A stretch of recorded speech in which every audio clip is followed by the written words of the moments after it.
Bismillahirrahmanirrahim.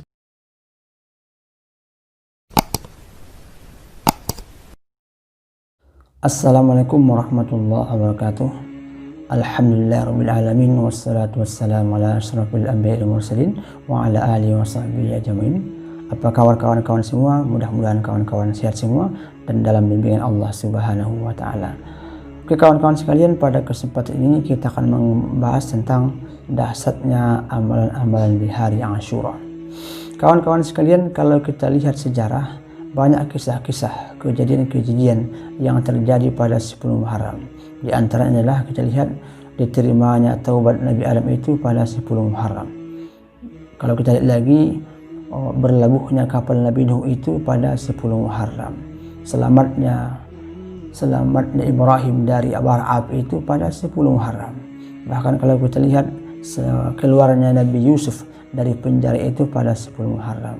Kalau kita lihat lagi keluarnya Nabi Yunus dari perut ikan itu pada 10 Muharram. Bahkan kalau kita lihat selamatnya Nabi Musa dari kejaran Fir'aun itu pada 10 Muharram. Apa artinya banyak kejadian-kejadian yang kita lihat pada 10 Muharram.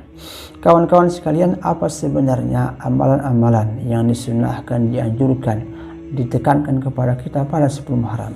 Di antara amalan-amalan yang dianjurkan adalah kita disunahkan, dianjurkan kita berpuasa pada 10 Muharram. Apa kata Nabi? Afdhalus siyam ba'da Ramadan syahrul Muharram. Semulia-mulia atau sebaik-baik puasa sesudah puasa Ramadan adalah puasa di bulan Muharram. Artinya apa? Konteks hadis ini kita disuruh untuk berpuasa sebanyak mungkin. Tapi kalau tidak bisa banyak, minimal 1 hari. Kapankah itu? Yaitu pada hari Asyura. Apa dalilnya? Ini kita lihat dari kisah dari Ibnu Abbas. Ketika Rasulullah itu sampai ke kota Madinah, maka beliau melihat orang-orang Yahudi dan orang-orang Nasrani berpuasa. Maka beliau menanyakan kepada sahabat, hari apakah ini? Apa kata para sahabat? Ini adalah hari 10 Muharram, hari Asyura. Orang-orang Yahudi berpuasa dan Nasrani berpuasa, ingin menghargai, ingin menghormati, ingin merasa syukur. Karena apa? Karena Musa selamat dari kejaran Fir'aun. Apa kata Nabi? Fanahnu haqqu aula bi Musa. Maka kita lebih berhak untuk apa? Untuk lebih mengenang kisahnya Musa. Apa artinya? Rasulullah mengajarkan kita berpuasa pada 10 Muharram. Apa keutamaannya kata Nabi? Su'ila, ini kita lihat dalam hadis riwayat Muslim, nomor hadis 1134. Su'ila an shaumi yaumi Asyura. Ditanya kepada Rasul tentang puasa Asyura. Apa kata Nabi? Faqala, maka Nabi berkata, yukaffiru sanatal madiyah. Bahwasanya puasa Asyura akan menghapuskan dosa 1 tahun yang lalu. Apa artinya? Bagi sahabat-sahabat yang mau berpuasa, melapangkan waktu, membagi waktu berpuasa pada 10 Muharram, maka insya Allah akan ampuni dosa kita semua pada 1 tahun yang lalu. Kalau bisa minimal 1 hari. Sebagusnya ini berapa hari? Sebagusnya itu kalau bisa ada perbedaan antara orang Yahudi dan orang Nasrani. Kalau bisa tambah lagi sebelum 10 Muharram yang dinamakan dengan puasa Tasu'ah, yang berasal dari kata tis'ah, yaitu 9. Jadi kalau bisa kita berpuasa 9 Muharram dan 10 Muharram. Apa artinya? Supaya ada pembeda antara orang Yahudi dan orang Nasrani. Apa kata Nabi? La in baqitu ila qabili la asumanna ta'si. Jikalau saya hidup tahun depan, niscaya saya akan berpuasa pada 9 Asyura, 9 Muharram. Apa artinya? Kata Rasulullah, kalau beliau hidup tahun depan, maka beliau akan berpuasa pada 9 Muharram. Namun sebelum tahun depan terjadi, maka Rasulullah sudah meninggal dunia. Apa artinya? Berarti sangat dianjurkan kita berpuasa pada 9 Asyura. Untuk apa? Untuk pembeda antara Yahudi dan Nasrani. Bahkan dalam hadis Nabi dikatakan, dalam hadis lain dikatakan, saumu yauman au ba'dahu yauman. Berpuasalah 1 hari sebelumnya dan 1 hari sesudahnya. Apa artinya? Kalau tak bisa berpuasa 1 hari sebelum Asyura, maka berpuasalah 1 hari sudah Asyura. Apa itu berarti? 9 atau 11 Muharram. Itu bagi yang kuat. Bagi mungkin yang tak bisa, yang tak mampu, ya cukup 10 Muharram tidak masalah. Karena apa? Karena hukumnya memang sunnah, sangat dianjurkan. Yang kedua, dianjurkan kepada kita bersedekah pada hari itu.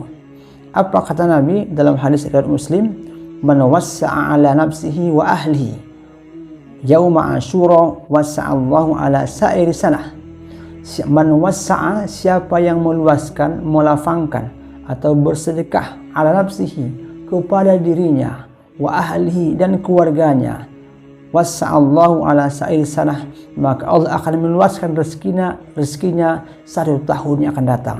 Artinya apa? Siapa-siapa saja yang bersedekah, memberi, meluaskan rezeki orang pada hari Asyura, maka insya Allah Allah akan lapangkan rezekinya 1 tahun yang akan datang. Kawan-kawan sekalian, bagi mungkin di antara kita yang punya rezeki, saya sarankan silahkan bersedekahlah full bulan pada hari Asyura. Karena apa? Karena insya Allah kalau kita bersedekah full bulan, melapangkan banyak orang, maka insya Allah Allah akan melapangkan rezeki kita 1 tahun yang akan datang. Jadi kalau kita lihat, pertama kata Nabi, siapa yang bersedekah kepada dirinya, wa ahlihi, dan keluarganya. Jadi kalau bisa pertama kita bersedekah pada hari Asyura itu, kita bahagiakan diri kita ya. Kita bahagiakan diri kita. Nanti kalau berbuka, usahakan menunya agak sehat, agak enak, supaya apa? Bersedekah kepada dirinya. Banyak orang tidak tahu bahwasanya bersedekah kepada diri merupakan salah satu ibadah yang sangat besar. Pertama, bersedekah kepada diri kita, wa ahli, dan keluarga kita. Siapa itu? Satu keluarga. Bagi yang sudah menikah itu, yang punya istrinya, bersedekah kepada istri, bersedekah kepada anak. Nanti ketika hari Asyura itu buat makanan-makanan enak, buat kolak, buat rendang, buat makanan-makanan yang disukai. Supaya apa? Supaya menggembirakan keluarga. Jadi kalau bisa dibedakan antara menu-menu makanan sebelum Asyura dan pada hari Asyura. Kalau bisa diperbanyak, supaya apa? Supaya bisa kepada yang lain ya. Pertama, bersedekah kepada diri, keluarga. Keluarga itu keluarga kita. Di antaranya mungkin orang tua kita. Jadi kalau bisa juga kita bersedekahlah kita kepada orang tua kita pada hari itu ya. Bagi mungkin yang orang tuanya di kampung, kirim transfer ke kampung ya, dalam skala besar ya. Kalau mungkin biasa Anda bersedekah ke kampung itu 500.000, sedekahlah 1 juta. Kalau mungkin Anda bersedekah 100.000, sedekahlah 200.000. Artinya apa? Lebih besar daripada yang biasa jika kita punya rezeki ya. Yang ketiga adalah membaca surah Al-Ikhlas. Ini kita lihat dalam asar dari Ali bin Abi Thalib, siapa yang membaca surah Al-Ikhlas, qul huwallahu ahad 1000 kali, maka Allah memandang wajahnya dengan pandangan rahmat. Artinya apa? Siapa saja yang Allah pandang dengan pandangan rahmat, maka insya Allah dia tidak akan disiksa api neraka. Apa artinya? Kalau bisa kita pada hari Asyura ini kita memperbanyak membaca surah Al-Ikhlas, qul huwallahu ahad. Berapa kali? Kalau bisa 1000 kali. 1000 itu tidak lama ya. 1000 itu mungkin durasi sekitar waktu 1 jam. Kalau kita bagi-bagi ya, bagi-bagi aja ya. Mungkin paginya nanti 200, menjelang siangnya nanti 200, menjelang asarnya 400, menjelang sorenya nanti 400, cukup 1000. Jadi kalau bisa 1000. Kalau tak bisa usahakanlah ya 400K atau 500K atau 700K. Ya kalau saran saya tetap 1000. Karena apa? Karena ada asar. Yang keempat, kalau bisa banyakkanlah ibadah-ibadah yang lain ya. Pertama, menyantuni anak yatim ya. Kalau bisa, kalau ada di kampung kita 10 orang anak yatim, bagi ya, sedekahkan kepada anak yatim, bagi semampu masing-masingnya, 2.000, 5.000 satu orang, atau 20.000 satu orang, atau 100.000 orang. Kalau ada mungkin orang-orang fakir miskin, bagi juga ke fakir miskin. Kalau ada mungkin tetangga, bagi tetangga. Artinya apa? Perbanyaklah kebaikan-kebaikan pada hari Asyura. Karena apa? Karena banyak keutamaan, kelebihan, keberkahan bagi hamba-hamba yang mau melaksanakan kebaikan pada saat itu ya. Apalagi anak yatim perlu ya. Kalau bisa nanti kasih duit ke anak yatim, kasih materi, kasih makanan, nanti jangan lupa usap kepalanya. Apa kata Nabi? Kalau kita mengusap kepala anak yatim, maka setiap usapan itu ya 1 rambut dihitung dengan 1 kebaikan. Jadi kalau kita hitung berapakah rambut manusia, ratusan ribu, maka ratusan ribu kebaikan Allah berikan kepada hamba-hamba yang mau bersedekah, melapangkan anak yatim, dan sekaligus mengusap kepala yang yatim. Artinya apa? Kalau bisa kita memperbanyak ibadah-ibadah pada 10 Muharram. Oke kawan-kawan, itulah mungkin beberapa amalan-amalan yang diutamakan, dianjurkan, bahkan disunnahkan kepada kita pada 10 Muharram. Bagi sahabat-sahabat sekalian, yuk fokus, serius, anggaplah Muharram ini merupakan tamu kita. Kenapa saya katakan tamu? Supaya kita serius ya, kita sambut dia, kita fullkan ibadah-ibadah kita bersemangat dalam berbuat kebaikan. Supaya apa? Supaya insya Allah satu tahun ke depan Allah lapangkan rezeki kita, Allah lipatkan ibadah-ibadah kita. Demikian, mudah-mudahan kajian kita ini bermanfaat bagi kita semua, dan saya doakan kepada kawan-kawan, mudah-mudahan kawan-kawan semua bisa mengamalkannya nanti.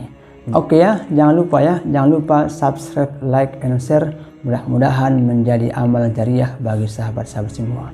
Demikian, assalamualaikum warahmatullahi wabarakatuh.